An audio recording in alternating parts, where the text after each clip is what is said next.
Oi, futuras mamães, como vocês estão? Espero que vocês estejam bem. Hoje eu vim compartilhar com vocês algumas coisas sobre o crescimento e desenvolvimento infantil. Meu nome é Luana e eu faço parte do PET Enfermagem da Universidade Federal de Mato Grosso do Sul.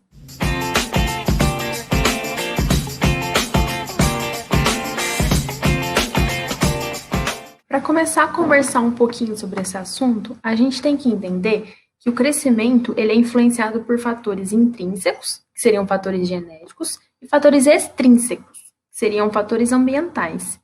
E entre esses fatores, eles se destacam. Os que se destacam são a alimentação, a saúde, a higiene, a habitação e os cuidados gerais que a gente vai ter com essa criança, né?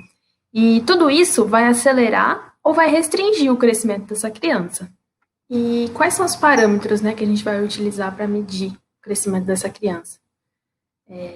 Nós vamos avaliar o perímetro cefálico de 0 a 2 anos, a gente vai avaliar o peso dessa criança, a gente vai avaliar o comprimento e a estatura e o IMC, que seria o índice de massa corporal.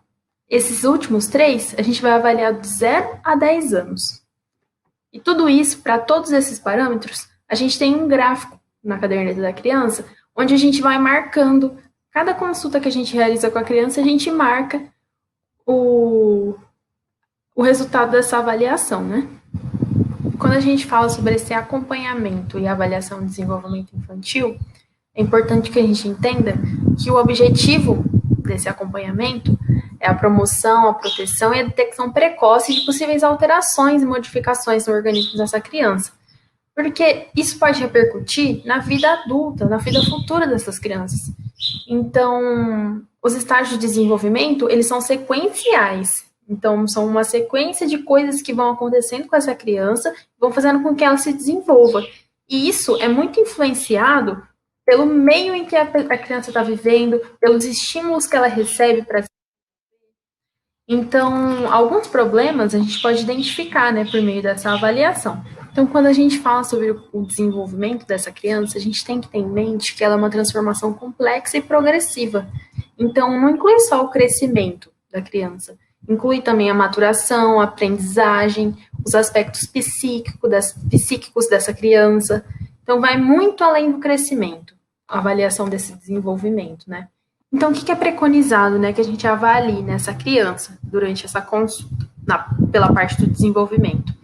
A gente tem que avaliar as habilidades motoras, de comunicação, de interação social e de cognição.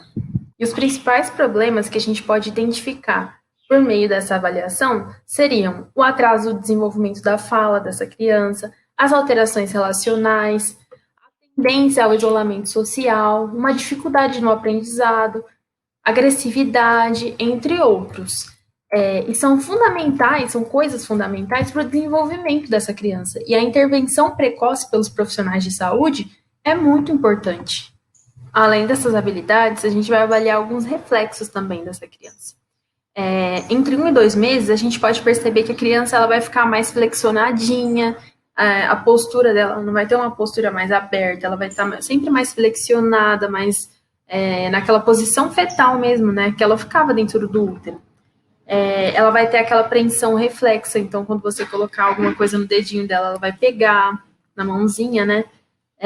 A gente pode também avaliar o apoio plantar, a sucção, a apreensão palmar, e isso deve desaparecer até os 6 meses de vida. O apoio plantar seria quando a gente coloca a criança em pezinha e ela dá uns passinhos, sabe?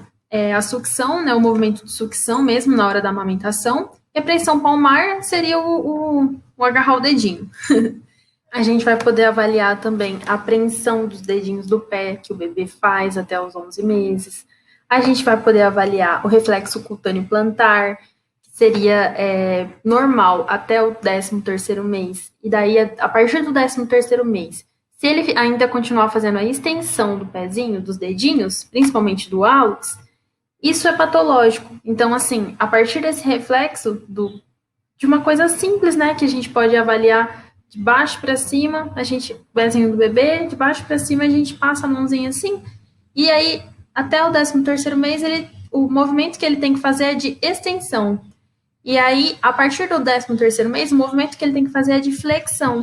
Então, se ele continuar fazendo a extensão, pode ser uma patologia que esse bebê vai apresentar. Então, a gente já conseguiria identificar por meio desse reflexo que a gente avalia. A gente pode avaliar também o reflexo de Moro, o reflexo tônico cervical. Assim, são vários reflexos que a gente vai avaliar durante essa consulta, né, com o bebê. E entre o primeiro e segundo mês, a gente vai conseguir perceber que ele vai ter uma percepção melhor do rosto das pessoas. Do segundo ao terceiro mês, ele vai ter um sorriso social, que a gente chama, que ele vai sempre, assim, dar um sorrisinho para as pessoas. Do segundo ao quarto mês, o bebê ele vai conseguir ficar de bruço e ele vai conseguir levantar a cabeça e os ombrinhos. Em torno de 2 meses, ele vai conseguir ampliar o seu campo de visão. É esperado, né, que ele amplie o seu campo de visão. Do terceiro mês em diante, o bebê ele vai adquirir uma noção de profundidade. Com os 4 meses, ele vai apresentar essa apreensão voluntária das mãos. Entre o quarto e o sexto mês, esse bebê ele vai virar a cabeça em direção a uma voz ou algum objeto que faça algum barulho. Em torno do sexto mês, ele vai iniciar uma noção de permanência do objeto, dentre outras coisas que o bebê vai começar a apresentar. Falei um pouquinho assim, né, até o sexto mês, mas assim, até os 3 anos o bebê vai estar apresentando muita coisa na parte desse desenvolvimento.